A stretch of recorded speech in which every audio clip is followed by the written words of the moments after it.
Ladies and gentlemen, please welcome to the stage your moderator for your next session, Mr. Vini Letteri.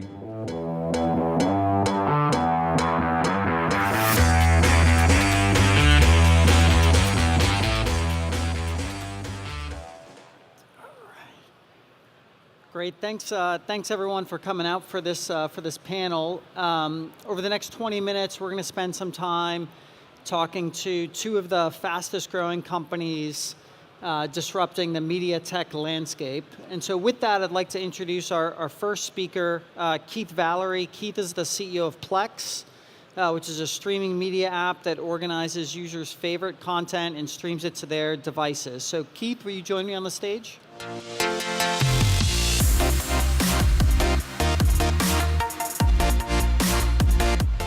Thank you for having me. My name is Keith. I'm the CEO of Plex. For those of you who have not heard of Plex, Plex is an app that allows people to organize all the media in their home. So if you've got music and photos and videos and movie collections and TV show collections, we organize that, make it pretty, add a lot of metadata to it, and then allow you to stream it to all of your devices. We are in the top 10 to 15 most watched apps on most platforms, including the Roku, Fire TV, Chromecast, et cetera, et cetera. And that really has fueled our first wave of growth. I think as the age of streaming boxes came online, we were one of the first apps in those stores that allowed for people to get their own content on devices, and therefore a lot of these bigger companies were kind of helping to fuel our growth. As I said, that's kind of our first wave. Over the last year and a half or so, we've been adding in over-the-air broadcast TV capabilities, DVR, live TV capabilities that have kind of taken advantage of the kind of cord cutter revolution that's been happening. And that's what we've really seen has been kind of a second wave of growth for us, and we're continuing to invest in both of those businesses. Over time, we're going to be adding more and more content into the system. So we've acquired a little company called WatchUp that aggregated news sources, and we're bringing that in. Over the course of the next 6 to 12 months, you'll see us adding in more and more content. Over time, our big vision, ta-da, is that you should not have to go to a whole bunch of different apps to find the content that you're looking for.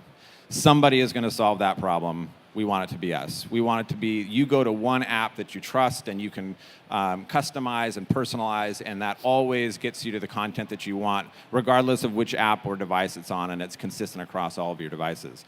Of course, we're a long way away from that, but so far so good, and world domination is just around the corner. All right, thanks, Keith. And our second panelist is David Erickson. David's the founder and CEO of freeconferencecall.com. Which is based on the simple principle that collaborative communication should be available to everyone, both affordably and efficiently. So please welcome David to the stage as well.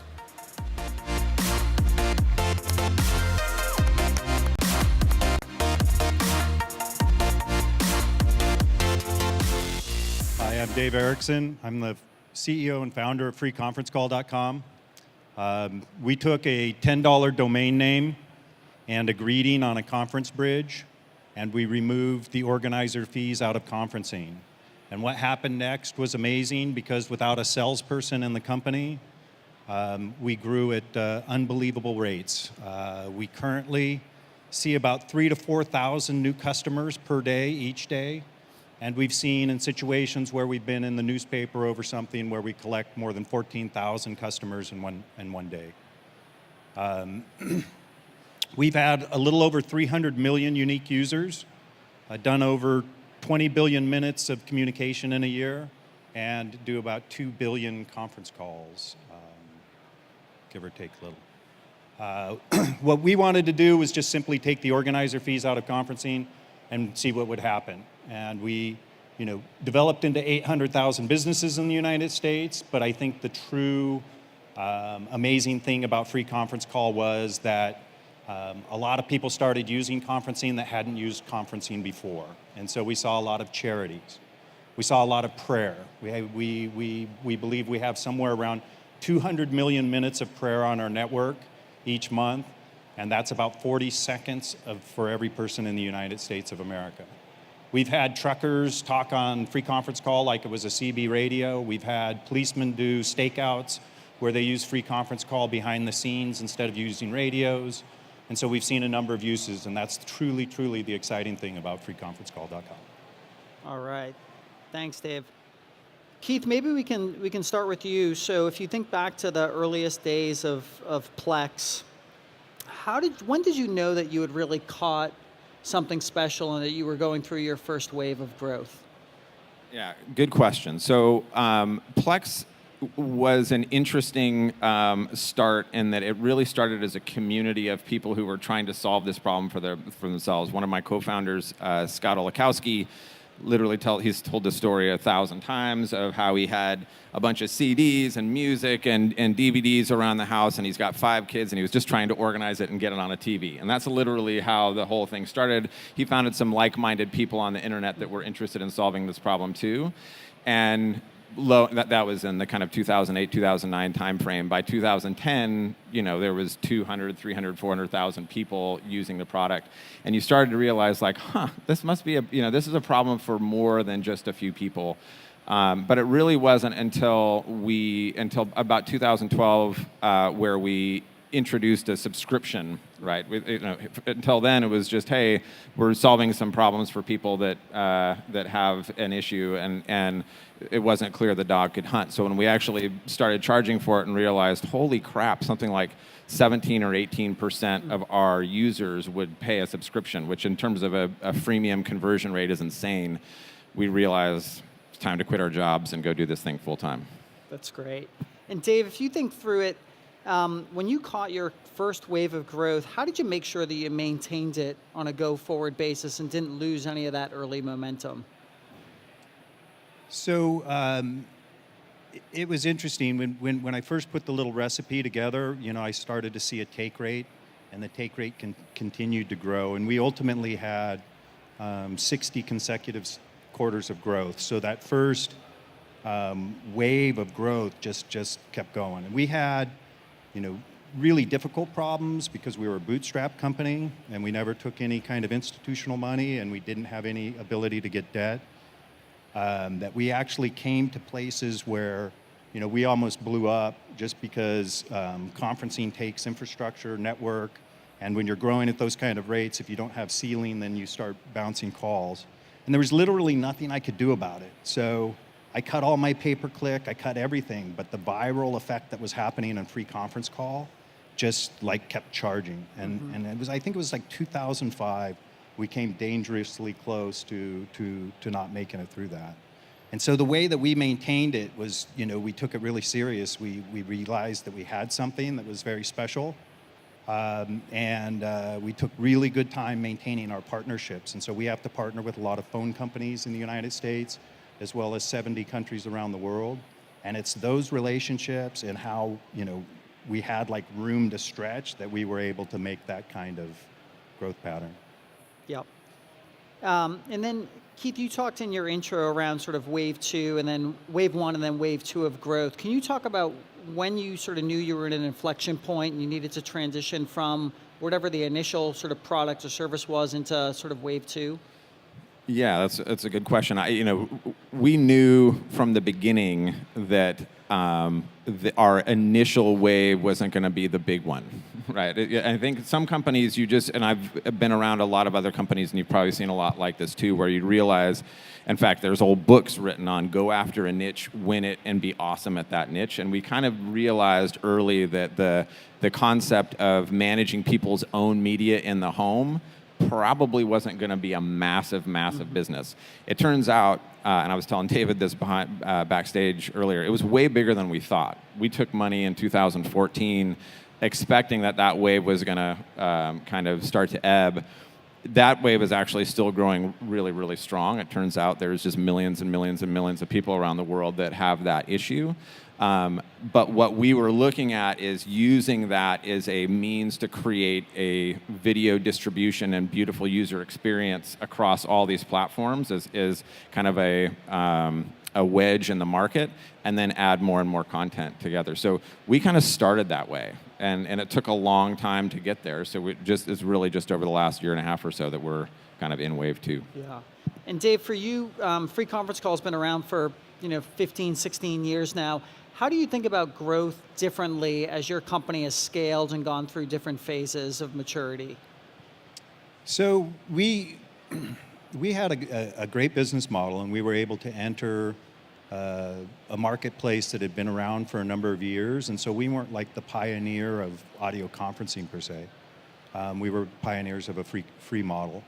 And so we've always been trying to grow within our means and do like a really good job, but continue to expand. And so we see ourselves not the fastest developer in the industry, which I think a lot of companies are looking to get that first mover kind of advantage, and I think that's very smart. But I think that what we've found is we sit and kind of see what solidifies in the marketplace, and then we come and take it with our business model. And that's just been something we've been very successful at. And so we don't do any television campaigns. We don't have any billboards, shopping carts, doilies, nothing. We have a pay-per-click campaign. But with that, we just keep adding and layering on feature sets that the consumers are actually using at other places, that we see traction in other places, and we bring that home, and then that's how we're expanding our base now. Yeah. And Keith, maybe a question for you is, you think about some of the things maybe you tried in order to spur growth that didn't work out. What are some of those things, if there are any, and maybe what are some of the lessons that you learned from some of those experiments? So I think we're still in the middle of learning some of those things. I think one of the things that we've learned that's been hard for us is given in that core business that I talked about, when you're trying to expect people to, they hear about Plex and then they realize, okay, I got to go home and I got to install this thing on a computer at home and I got to install some software on an app on a platform. That's enough friction that it's some effort to get there. And so in terms of paid media, SEO, SEM, Facebook, et cetera, it's taking us time to make, and we're finally getting there, but it's taken time to actually make that profitable, because just the amount of friction, right? I think people, when you're trying to get someone to click on a Facebook ad and start using your product, if they can't do that in 5 minutes or 30 seconds, you've got a problem. But I think where we shined is that we put a lot of money into community development, our forums, our taking care of the customer and customer roundtables, et cetera, and investing in partners. So even though it's difficult for us to spend money telling our own story, you get other people telling the story for you. If for businesses starting for young entrepreneurs starting a consumer business, I cannot stress that enough. Get other people telling your story. Yeah. That's really, really important. Yep. David, how about for you? Anything that you tried in terms of spurring growth that maybe didn't work out the way that you thought it was going to, and any lessons you learned from that? I think we've seen a number of things at Free Conference Call, because I think we had a successful viral marketing movement. We tried things like life cycle marketing and emails, and we heard so much of it, and we had so many consultants coming out and telling us that was the thing to do, and we have massive numbers, and so when we looked at it, it didn't really help the adoption to the point of actually running that campaign. And that was very surprising to me, because it doesn't take a whole lot of money to run that kind of a campaign. There's a yearly subscription, but there's some people around it. But other than that, that's about it. And to see that not really do the kind of upticks that we thought we would see, we thought it was going to be a gold mine for us. And again, we're kind of an interesting company because we do some of those things later in the game because we're self-funded. But I think that we see things like that. That was very interesting. We haven't been able to, we tried dabbling in things outside of pay-per-click for us, and we just have such a low conversion price. We're around like $4 or something like that is where we want to see a conversion. And so trying to get conversions at that outside of anything in pay-per-click is very, very difficult. But I think the key thing is, and the thing that our whole company is based off of, is word of mouth. And I can't stress that enough. I mean, that is everything. Mm-hmm. And when we see it in the numbers that we see it, and we see how people are talking, like all of those customers that come in, and 3,000 to 4,000 of them a day, 78% of them are from word of mouth, right? That's an incredible amount of word of mouth. And we see the same thing. Yeah. I think that it kind of echoes that. That's getting other people telling your story. It's a word of mouth. In our case, we have stories where when we got on the Xbox, nobody can get through the certification process of an Xbox, but there were a bunch of apostles who loved Plex working at Xbox, and they like demanded that their executives get us on Xbox, and it was because it was a word of mouth thing. You get these people telling your story, and it makes a big, big difference. Yeah. Maybe I'll end with the question for each one of you. As you think about your companies going through kind of rapid growth, what was the hardest thing for you to do as a CEO and as a business builder dealing with a company going through hypergrowth? You want to go first? Okay. I think that's a tough question because for me, when I first put free conference call out there and I was doing like marketing through net meeting keywords and stuff like that, almost 20 years ago, just to see anything kind of coming in, to see people taking the service that I had to offer was like, it's amazing, right? I think for me, I'm an idea guy. I like to put things together. I'm kind of a tinkerer. Becoming a manager of people, that's been very difficult for me. I'm just not a super strong manager, right? I think I'm really good at culture.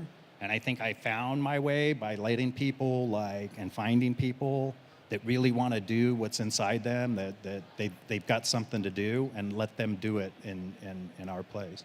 And so I think management is tough, but I think ultimately cultivating like a really nice culture is a beautiful thing. Yeah. Keith? Yeah, I don't think we've had. There haven't been anything in our business so far where it was like a painful, we got to kill that business, or we've definitely killed off some features and done things that it's like, okay, that's not working, got to move. But nothing was that wasn't really hard. I think the hardest thing as we've grown in terms of number of people is either letting people go, or more.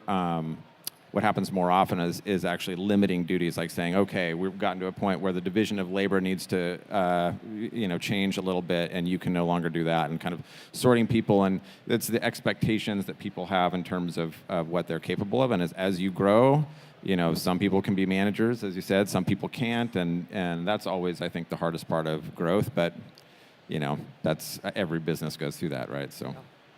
Well, great. I wanted to thank both of you for joining us up on stage today, and best of luck going forward with each of your businesses. Thanks so much. All right. Thank you, guys.